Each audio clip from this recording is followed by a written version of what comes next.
sebelum saya menyampaikan, ada satu soalan sering saya terima lewat SMS, BB, lewat telefon. Masalahnya, sering saya menerima laporan dari jamaah, terutama ibu-ibu, termasuk juga dari wanita yang belum jodoh, ya, belum berjodoh. Masalahnya apa? Merasa tidak tenang. Di rumahnya selalu merasa ada sesuatu berantakan, selalu ada masalah. Sama suaminya ada masalah, sama orang tuanya ada masalah, sama anaknya ada masalah, sama tetangga pun ada masalah. Dan dia berusaha semaksimal mungkin menjaga diri dan melindungi diri dari bermacam masalah, tapi tetap ada saja. Atau dalam dirinya sendiri merasa tidak tenang, ada was-was, merasa ada tergoda, ada gangguan, ada makhluk halus, ada bermacam-macam. Kira-kira apa obatnya untuk menyelesaikan masalah? Saya berikan, dan ini obat insya Allah bermanfaat untuk semua. Tak usah panggil Habib, tak usah panggil Syekh, tak usah panggil Ustaz, tak usah panggil tukang dukun, tak usah panggil siapa-siapa. Anda sendiri laksanakan. Akan Allah Subhanahu Wa Taala merubahkan rumah kita insya Allah menjadi tenang, adem, enak. Yang pertama, bawakan air dan isi dalam air itu garam. Air itu dicampurin dengan garam dan dibacakan dalam air itu Al-Fatihah 7 kali. Ayat 5 ayat pertama suratul Baqarah. Ayat Al-Kursi 7 kali. 3 ayat yang terakhir surat Al-Baqarah. Lillahi ma fis samawati wa ma fil ardh. Saya ulang lagi. Santai-santai.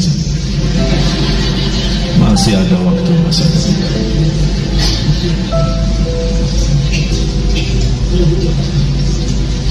Air isi dengan garam dan dibacakan dalam air Al-Fatihah 7 kali.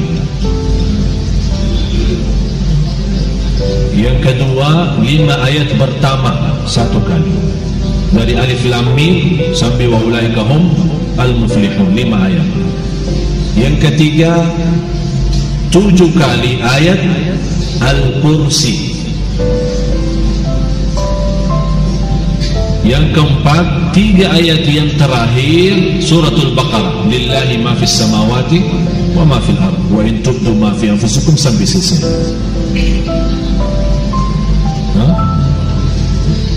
Yang keempat, 3 ayat yang terakhir suratul Baqarah.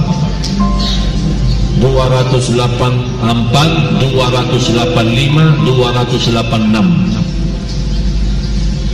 Kemudian Qul huwallahu ahad 3 kali. Qul a'udzu birabbil falaq 3 kali. Qul a'udzu birabbin nas 3 kali. Kalau anda merasa masih asing, boleh ditambah air dan silahkan minum. Bisa diminum. Kalau anda merasa terlalu asing, belum kuat karena garamnya terlalu banyak, boleh ditambahin air. Ini satu untuk minum, jelas. Yang kedua, bawakan emper besar, isi air dengan garam. Ini untuk mandi boleh. Bapak Ibu, ini serius saya bicara ya. InsyaAllah anda jumpa, InsyaAllah semua masalah dalam hati, dalam perasaan, dalam jiwa, dalam fikiran InsyaAllah selesai. Emper besar, isi air dan campur dengan garam. Bisa pakai mandi. Ayat yang dibaca sesuai ayat yang saya sudah kasih tadi. Boleh. Bagaimana cara bacaannya? Bacaannya habis anda baca, tiup dalam bukan meludak ya, tiup saja. Tiup 3 kali boleh, 1 kali boleh, nggak masalah. Yang ketiga, berarti yang pertama minum, yang kedua mandi, yang ketiga ember besar isi air dan garam. Dan kalau biasa suka bersihin rumah kan, lap-lap, suka lap-lap kan, pel. Udah, mulai hari ini kalau pel rumah pakai air yang sudah tercampur dengan garam. Kenapa? Supaya meyakinkan garam itu di dalamnya ada energi positif, dan syaitan dan jin memiliki energi negatif. Jadi kalau kita bersihin rumah dan lap-lap rumah itu pel rumahnya dengan air dan tercampur dengan garam, syaitan tidak bisa masuk rumah itu. Apalagi kalau kita baca ayat Al-Kursi.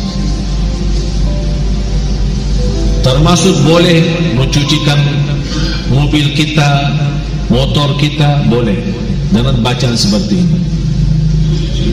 Dan saya sampaikan begini karena sudah berkali-kali ada yang memberitakan soal rumahnya ada banyak masalah, saya tidak tahu apa. Dan mohon maaf, selama saya di Indonesia, mohon maaf ya, orang Indonesia terlalu banyak was-was.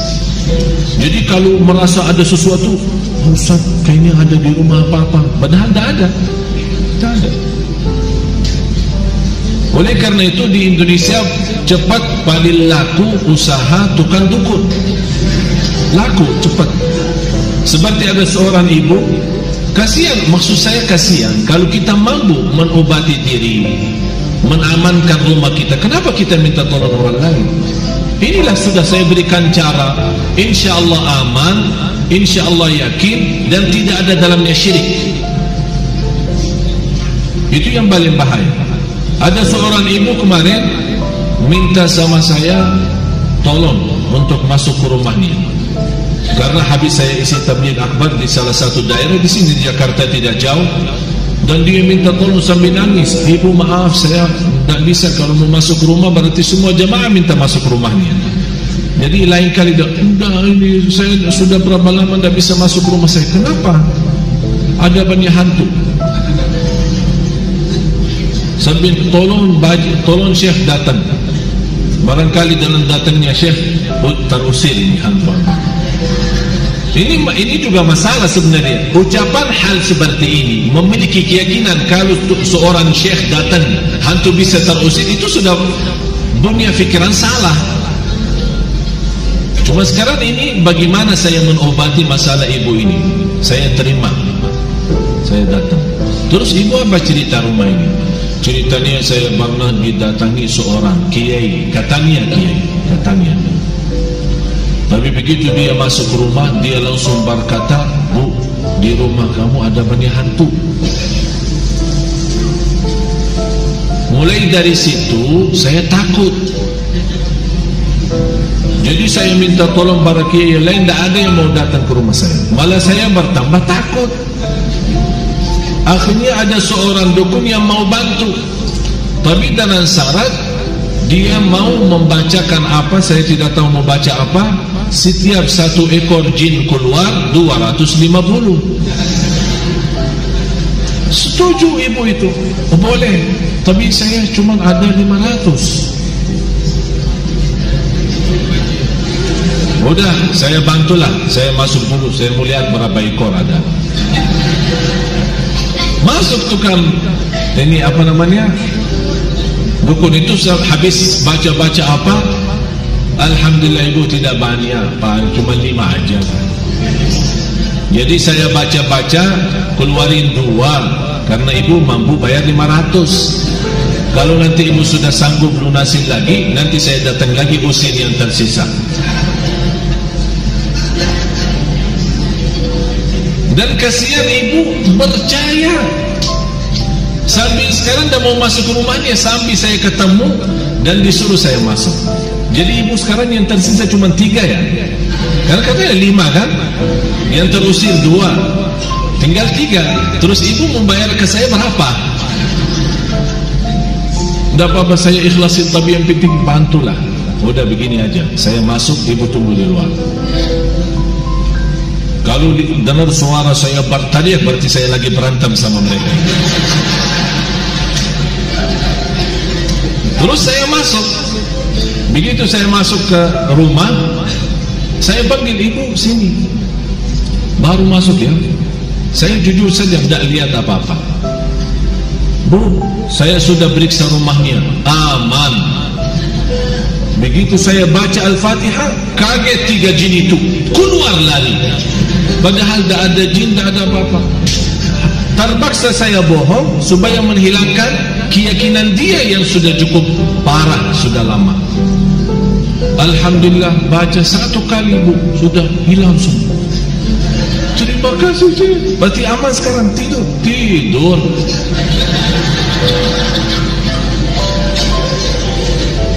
Dan saya kasih obat itu, bagi garam terus yang lain-lain. Terus dia bawakan amplop, lumayan lah. Saya bilang, bu, ini sedekahin ke masjid atau ke anak yatim, bukan ke saya. Itu bukan kerjaan saya. Sekali lagi ibu, jangan percaya dukun dan sihir. Yakini. Alhamdulillah, habis itu beliau rutin baca suratul Baqarah. Dan alhamdulillah nyaman, enak. Malah sekarang rumahnya selalu ramai, pengunjung datang silaturahim banyak. Dan sebenarnya masalahnya cuma was-was. Tapi was-was 90%. Sejarah medis pun 90% sebabnya penyakit manusia adalah was-was. Yang terakhir, kalau ada garam batu, kan ada garam apa namanya? Pokoknya sudah tahulah. Terus itu kalau bisa dibakarkan di atas arangnya. Kalau ada arang, ya, ditaruhkan garam itu, kemudian dicampur dengan habbatus sauda. Apa bahasa Indonesia habbatus sauda? Tinta hitamnya. Hah? Udah habbatus sauda, semua sudah paham. Dan insyaAllah dengan asapnya, subhanallah, kalau kita coba, jangan takut. Pertama akan apa istilah? Meledak ya? Ada suara keras ya. Jadi jangan takut tuh dibom rumahnya, jangan takut. Ini insyaAllah dengan suara ini, subhanallah, jin dan syaitan semua lari, dah kuat. Dan insyaAllah apa yang saya sampaikan ini insyaAllah bermanfaat banyak. Ini semua Bapak Ibu ikhtiar.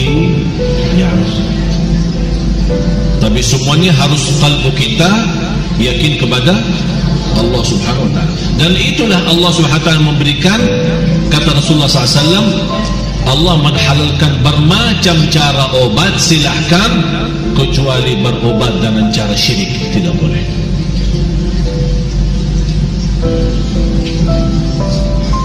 Mudah-mudahan Bapak Ibu berkenan mulai malam ini atau besok pagi kalau lagi mau bersihkan rumah, minta sama pembantunya ya, rumahnya itu bagi air sama garam. InsyaAllah dijauhkan oleh Allah SWT dari godaan, dari penyakit, dari bahaya waswas, dari jiwa tidak tenang. InsyaAllah semua bisa diatasi dengan izin Allah Subhanahu wa ta'ala.